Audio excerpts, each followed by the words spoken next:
And now, it's time for another Dice Tower review with Tom Vasel.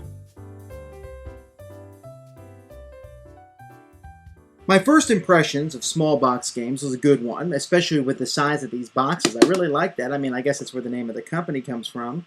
But for a small one-man operation, basically, this is not a bad quality for a new game. And the games actually sound very interesting. This is the one that interested me the most, so let's talk about that one. This is Politico by John Clowdus and Small Box Games. And it's a game of getting influence.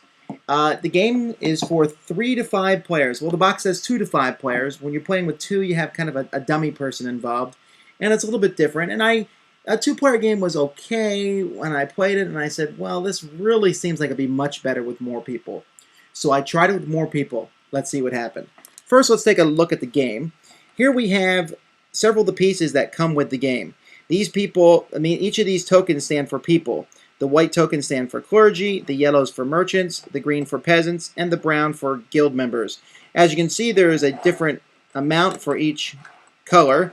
There's only 5 clergy, but there's quite a few, 20 of the peasants. So there's a differentiation.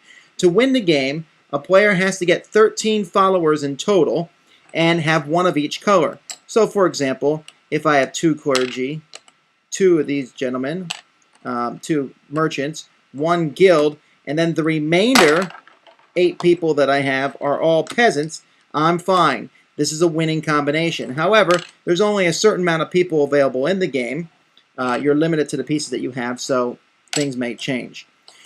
One player is designated as the first player, and then turns go clockwise around the table, but everyone's playing on each turn.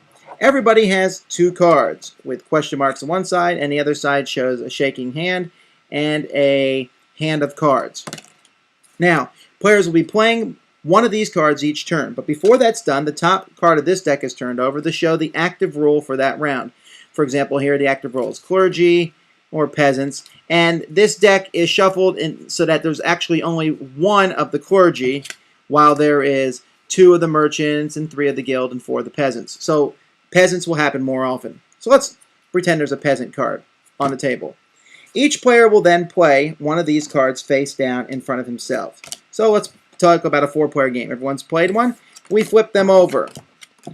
This gentleman played the handshaking card, and he's the first player. This is why turn order matters. Because he's the first player, he gets 1 green guy for playing the card, because that is the active role for this turn. He also gets 1 extra green guy for anyone who played the opposite card. So only 1 person played the opposite card, so they get a green character. So you see that each of the people who do that are going to each get 2 green tokens. Now, the guy who played the cards, he gets to draw or play a card, and he gets 1 for the card, and then 1 for each of the opposite cards. So in this instance, he's going to get 4 cards to draw and or play. I'm sorry, not and or, but just draw or play. Now, this is really a interesting feature of the game, I'll give that, because you're trying to play something that no one else is playing, because therefore you'll get more actions with it. Going first is important, especially when there's only so many people in the middle, especially with the clergymen. You know, if you take 4 clergymen, what's the next guy going to do? If he was supposed to get 1 or 2, he's only going to get 1 himself. The cards themselves allow special actions. For example, this one makes players return anyone that they got as followers this round. This one here, you pick a class, everyone has to return all but 2 of the followers from that class. This one here lets you steal clergy from other players. And this one gives you more actions depending on how many merchants you have. And there's quite a different few actions, but each action card also has a certain, it's associated with one of the 4 different kinds of people. If that is the active person, for example, if I have the cottage industry card and it's the peasant's turn and I'm playing cards and I don't feel like using the special text, I can instead use this card to take a green follower from the board and put it in front of me. You can do the opposite thing. When you are taking characters from the board, if it's the green turn and I have a green special card in my hand, I can play it as the special card action. So this matters for if you can play the wrong thing depending on what cards you took. The game continues until one person gets 13 and one of each of the 4 types, and then it's over. Now, when I was playing with 2 players, it was kind of, I don't know, you play with a dummy 3rd player, and it just seemed kind of boring. I took some people, the other person took some people, we took some people, blah, blah, blah. Someone won. Okay, good. And I thought, well, there'd be a lot more interaction with more players.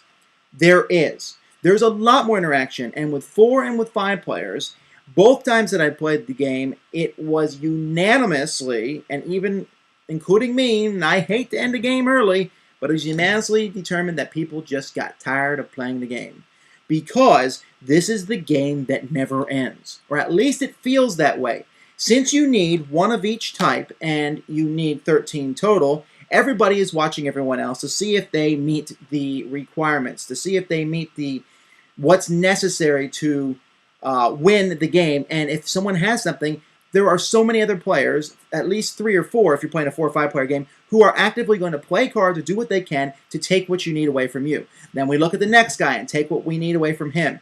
And I suppose there's ways around it, but you're going to have to be clever and you're going to have to be fast. You have a hand limit of 4 cards. You can't keep all these cards back in reserve ready to play at any time to protect your people. You can build up, but everyone's going to attack you. And when someone wins, it feels like they won by accident because no one was watching them.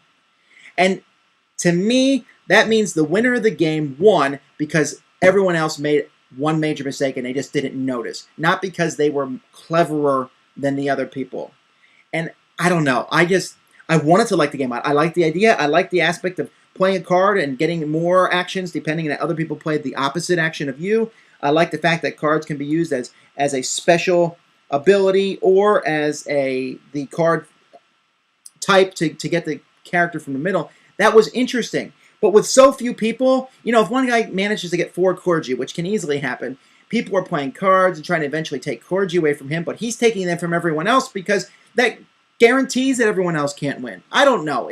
I know it's supposed to have this vicious back and forth confrontational feel to it, and it does. It just, you never get anywhere. I get some pieces, people take them. I get some pieces, people take them. I get some pieces, and it just goes on and on and on and on and on. And it feels like it should be a 15 to 20 minute game, and it really kind of drags out to 45 minutes and sometimes longer. In both games, it was 40 minutes, and it wasn't that the game is that long, because 40 minutes I don't consider a long game. It's just that it felt that long. And so it's a good idea, and the components are fairly good. The cards are really good quality. It just didn't pan out for me. To me, going back and forth over and over and over again gave this game a very repetitive, dull feel. Thanks for joining us today. For more written, audio, and video reviews, as well as the #1 board game podcast, check out the website at www.thedicetower.com. Until then, this is Eric Summerer, and you've been watching The Dice Tower.